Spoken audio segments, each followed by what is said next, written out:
انسان میں دو قسم صفات کا وجود ہوتا ہے، ایک حیوانی صفات اور ایک ملکوتی صفات۔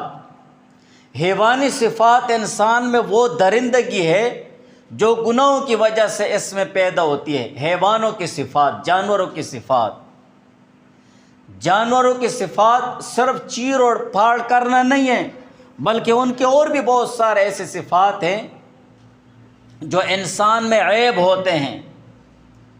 اور دوسرے نمبر پر ہے ملکوتی صفات، فرشتوں کو کہتے ہیں، فرشتوں کی صفات، اچھے صفات۔ جب مومن مسلمان اللہ تعالیٰ کے قریب ہوتا جاتا ہے عبادت کے ذریعے اور اس کا ذکر اور نماز روزہ کر کے وہ اللہ تعالیٰ کے قریب ہوتا جاتا ہے، تو اس کا تعلق ملائے اعلیٰ اوپر آسمانوں سے اس کا تعلق بن جاتا ہے۔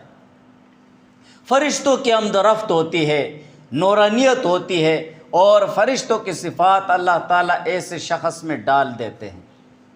اور جس وقت یہ مومن مسلمان پستی کی طرف جاتا ہے اور گناہوں میں پڑ جاتا ہے، نفس و شیطان کے اطاعت میں لگ جاتا ہے، تو پھر اس کا تعلق پستی کی طرف ہو جاتا ہے، اور اس کے ساتھ زیادہ تعلق وہ جنات اور شیاطین کا ہو جاتا ہے۔ ایسے شخص کا دماغ بہت تیز ہوتا ہے شیطانیت میں، اس سے کوئی بھی مشورہ یوں مشورہ دے دے گا، ہم آپ کو مشورہ دیں گے نا، فری مشورہ دیں گے، کرنا آپ کا کام ہے۔